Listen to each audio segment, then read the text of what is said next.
boy. Well, there are 1,000 Italian stereotypes we can talk about, so let's just unpack them real quick. Pizza, pasta, mamma mia, cappuccino, mio amato olio di oliva vivino. Bella ciao, bella ciao, bella ciao, ciao, ciao. Io ho trovato l'invaso. Ciao e benvenuto in Italia. And now that the only phrase I know in Italian has been said, besides Gambirotto of course, let us get into this ancient country. Italy is perhaps one of the only countries Americans can properly point at the map. Look at it right over here. It possesses lots of islands, the biggest one is being Sardinia, which sardines were named after of course, and Sicily, or the Moldova of Italy. But the main part of Italy is the Apennine Peninsula, which is entirely occupied by Italy. Well, almost. And the look of the peninsula is so unique that its shape is often resembled with that of a tall boot. But even that's not enough. They occupy all of this land north of the peninsula, including some of the tallest mountains in the Alps, half of Tyrol, and if all that wasn't enough, they own this little shit over here too, cutting off most of Slovenia's coastline. Hey, c'è caso, questa è tutta terra di etnia italiana. Moving on, the country is well renowned for its amazing cuisine, picturesque nature, and history. Lots and lots of history. And this is very well known, as Italy is the 5th most visited country in the world. And today, we finally visited. If you've been following my past few vlogs, you'd know that back in the middle of August, I set off on a journey from Estonia down south, and this is the 3rd of 8 episodes of my European tour. In our last video, we got to see the beer-doused lands of Czech Republic and Austria, where we left off at Innsbruck. Well, in the evening, we leave the normal civilized world of Central Europe and enter Italy. What did you expect? The Italian Tyrol has some amazing mountains, of which I only saw during the night. The mountains were fairly visible through the human eye, but both my phone and camera didn't really detect the mountains from the skies, so oi mierda, what was that? Another thing is this pleasant photo greeting me to Italy rightfully. Look, this is just the best there. After the quick Italian breakfast snack, we continued that drive down south, starting right next to the almighty Po, Italy's biggest river, which in regular South European tradition was in a drought. Soon we pull up to one of Italy's most prized cities, Florence. The capital of Tuscany, Florence of Firenze is a very big name as it is the birthplace of the Renaissance, which in former Roman lands terms is a synonym for naked people's statues. I mean the rebirth of ancient Roman and Greek antiquity, brought to you by Greek immigrants. Today Florence is a priority for any pesky tourist ever, so we follow the track and go for shitloads of hectic traffic. Seriously, as soon as we pull up to Italy, traffic on the roads and cities are pure chaos. Italy is a completely different world. This is such a large city and I only have so much time to cover cities as this video is about my experiences of my entire 4.5 days in Italy. Let's do a quick and concise tour, or whatever it is you want. Welcome to Florence. First we walk on these narrow streets. This was my favorite part of the city. Then there's this big basilica, and as a church enthusiast, I find this particular basilica really nice. It did have a long queue in the blistering hot sun, which certainly didn't have time for because of the parking prices. Continuing onwards, boom! A big square is the main concentration of naked statues in town. The Piazza della Signoria. Pretty cool, I guess. After walking back, wait, what have they done to Juan? They turned him into a tourist trap? No! And then there is this main thing, the Piazza del Duomo. Now this is the very ornamental and gorgeous cathedral of Santa Maria di Fiore. After that, we walked down to the banks of the Arno River. On the photos, it seemed very grand, but to be honest, it was kind of underwhelming. The buildings were nice, but nothing I didn't already see. And the river had also dried up. I wonder why. But the Ponte Vecchio or Ponte Vecchio, seriously, what the fuck is Ponte Vecchio or Old Bridge is still pretty cool. Even with the swarms of tourists, you get the best views that this river still has to offer. But yeah, that would be Florence. Apparently many people say it's charming and very nice. But to be honest, it was so fucking hot outside on that day amidst all the other tourists, I couldn't even think straight. So Florence didn't really leave any significant mark on me. So well, now we continue driving towards Rome. And then we suddenly turned onto the small village road. Why on the road did we turn from the fast A1 Roma highway to small village road? Well, that info, dear viewers, is classified. But after driving through this beautiful nature, we stopped by a little village on the side of the road, known as Calcutta Vecchia, or Calcutta. But these are villages we will see more. Right after entering our destination, where the first part of the road trip officially comes to an end. That being the village I guarantee you've never heard of, Mazzano Romano. Now what the fuck is Mazzano Romano? Well, dear viewers, it's a small village in Italy situated right here, and I guarantee you will sideline these villages where the most average Italians live and have hit all the big cities. But that's not the real Italy. Every country has big cities, but for now, village tour! First thing you see is World War I Memorial, where Italy, in its typical fashion, switched sides on its previous allies for its new ones in the Great War, and then got their asses stripped in the freezing mountains of Italy for a few kilometers.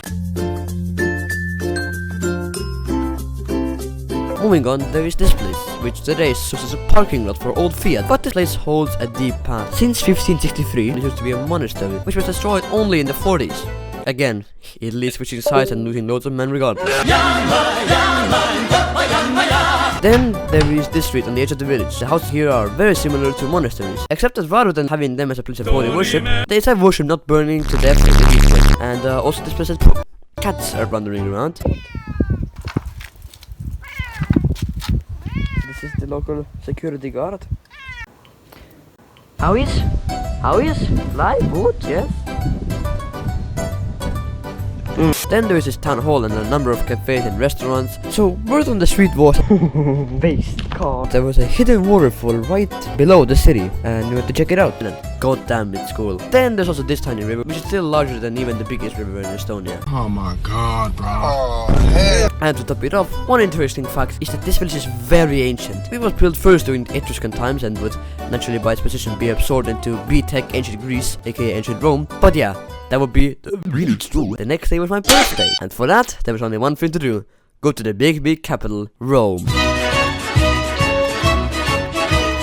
Rome is definitely a city you've heard of in your lifetime at least 10,000 times, and it's for a good reason. It's an ancient city founded all the way back in 753 BC, and shocking fact, it was the capital of the Roman Empire. Oh my god. Well, we don't just pull up to the Colosseum and then begin our journey like your average American tourist, but rather we park at some small shady parking lot full of trash like a real Northern European does. Eventually we reach a local railway station where we take the loud graffiti that was trained to the city center, namely the Piazza del Popolo, which is the old city's northern gate, where our real Rome journey begins. The first thing we do is naturally go into a basilica at the square, which is amazing. After we walk past the first plaza, we visit our second attraction of the day, the Spanish Steps and the Piazza de España. Ah yes, two mainstream siesta enjoyers giving each other credit.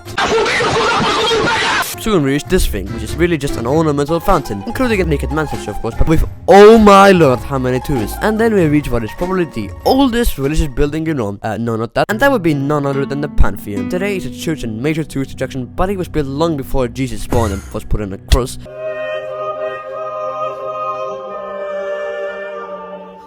So, who knows what religion this housed beforehand? Well, officially it's known that it was originally built to worship all the Roman gods. Fortunately, the swarm around the plaza to get to the Pantheon went very fast. Maybe because it was free. It says it's really cool and has a light shining from the top as if Jesus himself were descending from heaven. And, as a citizen of Hardy County, I'm proud that the Pantheon gave us a shout out. Once we left, the tourist crowds got much worse, which looked like there were more people in line to get into the Pantheon than Russians in line to board their flight to Istanbul. We then visit another cool basilica, which is right in front of what is widely considered the city's main square, Piazza Navona. It's another cool plaza with a bigger fountain and a smaller one, the bigger one being built on the allegories of the river Danube, Ganges, Nile and De La Plata, which represent the continents they're based on. We then start walking on the somewhat side streets, which brings me to my next rambling topic. Each Italian city is just so different from each other. The streets of Florence are so different from that of Rome, and the streets of Venice could not be more different from that of Naples. Soon we reach the bridge from the oldest in Rome, leading to another major attraction, that being Castel Sant'Angelo, which is very round. It was built under the orders of Emperor Hadrian as his mausoleum when he would die. That really is it. We didn't have time to visit the castle, but a notable fact is that it's right next to Rome's main river, the Tiber River, where an incredibly civilized and Roman legend we all know of began, where two small children, who believed to be the sons of Mars, left the local king horrified and threw them into the river where they were left to die, then got rescued by a wolf who fed them, and when they grew up founded the city to regain the king's throne. But not only did they know that this would eventually become a major tourist drive, but they also didn't know what helped to erect the city, and thus, out of disagreement, Romulus ended up shanking Remus and building the city all by himself. The most civilized country in Europe, everyone. And from there on, Rome was ruled by a king for 250 years, until it became a republic and started its well-known expansion. And soon became the world-renowned empire, where its lands spanned from Britain to Algeria to Turkey and beyond. Okay, enough of this history lecture, alright? After crossing this river, what do I see? Trash. Trash everywhere. It has become quite infamous for this. But whose fault is it? No, whose fault actually is it? You know, in one sense, Italy still really is in the Middle Ages because of the lack of trash cans and benches here. Worrying. Well, enough of that. So now another country is waiting, that being the Vatican City, or as people who can't cope with the fact that Vilnius airport is larger than this country call it, the Holy See. Despite being the smallest country in the world, it's probably the most influential and important country in Catholicism, if not Christianity as a whole, or in other words, Definitely more influential than Vilnius airport. And also, it wasn't always this small, but rather a major European power dominating much of central Italy, known as the Papal States for over 1100 years. Until the pizza lovers came together after deciding what their favorite pizza was, the answer is margarita by the way, they decided to eradicate the filthy Pope's empire getting in the way of them. So they did, until the Pope started whining that they needed their own state. And so shortly after Mussolini came to power, him and the king eventually gave the Pope his own country, 41,439 square kilometers smaller than the original Papal States, completely trapped in Italy's biggest tourism circle. When we went to Rome, it was a Wednesday, which is also the day when good old Franciscus gave the Vatican a speech, and we had gotten there around an hour after it ended. So we actually got to roam around. The Vatican, aside from stealing many artifacts like an Egyptian obelisk at the main square and touching certain people, the Vatican is known for two main beautiful Renaissance pieces of art: the St. Peter's Basilica, the largest basilica in the world, and the Sistine Chapel, masterpiece by Michelangelo. Both of which I wanted to visit, but the giant line to get into the basilica in the sun was a nah. But still, really impressive country. After buying a Vatican bottle opener, which would come in handy. Blah. This Coke has now been blessed by the Pope. You can find expensive shops, more expensive shops, and you can also have the Next I got a taste of modern Rome, the metro. And from there we take the metro from one end of the city to another. Once we arrive at San Giovanni station, we step foot at the southernmost point of this road trip. Soon we reach another big attraction, which is what the station was named after, the Basilica of San Giovanni in Laterno. But at this point it had hit the worst hours of the day, 3 p.m. For horror clickbait videos, the scary hour is 3 a.m. Well, I tell you what, money launderers, if you come to Italy you better watch out, as when it hits 3 p.m. the temperatures will spike up so high that if you live in the Baltics like me, you should find shelter while you can. And that's a long while we did at a cheap restaurant. After a bit of cooling down, we reached the big guy, the Colosseum. A giant arena which signifies what the great civilization of Rome is today, putting peasants into a fight with other peasants or animals for the leader. Today the Colosseum lies partly in ruin, but how it was built and how much work it took for barbarians to even partly tear this building down is an engineering marvel. So it's no wonder then that it's considered one of the 7 world wonders. Inside is also pretty cool. It surprised me that rather than having some solid floor at the bottom, the underground had been excavated. After a lap around, we visit the Roman Forum. what is this? Should have been clamped up for my birthday. What the fuck is this? Which, for impressive and having a cool view of the city, is a bit of a sad place, as all of it is in ruins and many of the places aren't even recognizable from what they would have been in the past. But it's all fine. When you watch it out of the pro-Ukraine protest. And then we reach the last attraction of our day in Rome, the Palazzo di Venezia, which is one of my favorite buildings in Rome. It is very different from the rest of the city center, as while most of it is ancient, this building has a neoclassical style, and is very grand as well. So why was this Colossus built? Well, originally it was built to commemorate some Sardinian Genoans getting the Italians together and beating the ever-loving crap out of Austria, and it would become the residence of the first king of Italy. By the time this was finished though, World War I was right around the corner, so it was decided instead that after the aforementioned losses, they made this a big World War I memorial instead. And also, during everyone's favorite helicopter man Mussolini, it became the place where he gave out speeches and stood proudly as his units were getting demolished by some Hellas. But yeah, that would be Rome, an ancient city flooded with history, culture, and tourists. I really enjoyed this day in Rome, but we have to start getting out of Italy now, and it'll be a long drive.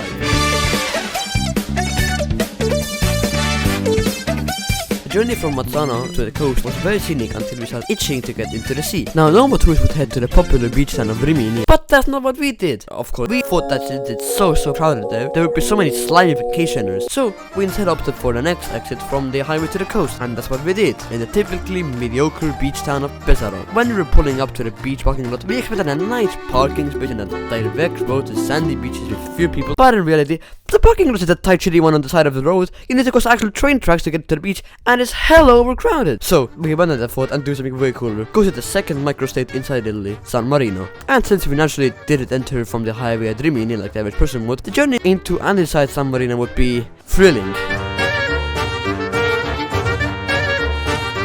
That wasn't a journal actually. Anyway, welcome to the creatively named capital of the country of San Marino, San Marino, on the accurately named Monte Titano, another very old city, which is a theme here on the Apennine Peninsula, located 750 meters above sea level. One thing I immediately noticed, no, not that this microcity is the three base religions of the world, but that even though old, it seems as though everything, that being the buildings mostly, are very polished and sealed up with paint to make something that's very old look modern. Well, we reached the Liberty Square with one of the national icons, the public palace of the Republic of San Marino, which by the way is the the world's first republic. But you may ask, why the fuck is this tiny country even a thing? Well, in the beginning of the 4th century, a Christian stonemason from a Croatian island was on the run from the civilized Roman persecution, also known as everyone's favorite tag players, until he ran off to the mountains. Some people decided to follow him, for whatever reason, and this ended up with the world's oldest continuous republic, founded all the way back on September 3rd, 301 AD. How has this little shit survived all this time? Well, probably because of this. Milites, we are going to conquer this little shito in the middle of our empire's heart. Ah, cacas, they're too high up, let them be. And then again, and again, ah, merda, and again, ah, shite. You know, I'm starting to think that this is the safest country in the world. After that, this is cool basilica. And then we get this great view of San Marino, and just as much of Italy as well, as the sea is right over there. Right next to the viewpoint is the glorious national symbol of the country, the Guiata Tower. They even have it right in the middle of their flag, right next to the other two towers, Falesia Tower and Montana Tower. Now, it's not my business to know what's inside the tower as I did not go inside, but it looks really cool from the outside anyhow. Well, from there we walk back to our car and take a bit of a more peaceful road back to Italy. And then starts a never-ending process of sightseeing Venice, just 100 kilometers away. For hours and hours it seemed like a vicious eternal loop. This being on the SS16 highway, of which of course the speed limit is 70 fucking kilometers. This is fucking Narva highway type shit, what the hell? Well, turns out there was a longer but much faster road cutting past Bologna, but much of it has had toll roads on Google Maps disabled, plus this road was shorter, which makes sense, as no sane mind other than a toll elevator would dry here. But after hours, I proudly say, we made it past Venice! To clear up some confusion, you might have seen, but I know you haven't, about my visit to Venice itself. That was a separate visit that happened just 2 weeks prior to this one, and there will be probably a video on it sometime after this series is done. Now that that's through, we get on the big A4 highway until we enter Slovenia. But yeah, that would be Italy and the microstates inside. First, the Vatican is a powerful, albeit small place, filled with incredible Renaissance relics. San Marino is a really cool place with its capital resting high in the mountains, and of course, Italy itself. I'm lost for words to explain all the great history, gastronomy, architecture, people, and nature inside this place. I do highly suggest you put this place on your list to visit, as if it wasn't already there before. Well, now that Italy is through, let me answer some of the questions I asked you to leave at the end of the episode. Will you visit Czechia ever again? If so, you should go to Ústecký kraj where I live, especially most if you like the city that became lakes. Yes, sure. If he's impressed by Austrian Alps, what would happen if you got into Switzerland? If he's impressed by Swiss mountains, what would happen if you go to Mont Blanc? You live in Moro? No. When are they going to meet up with Ortiz? Yes.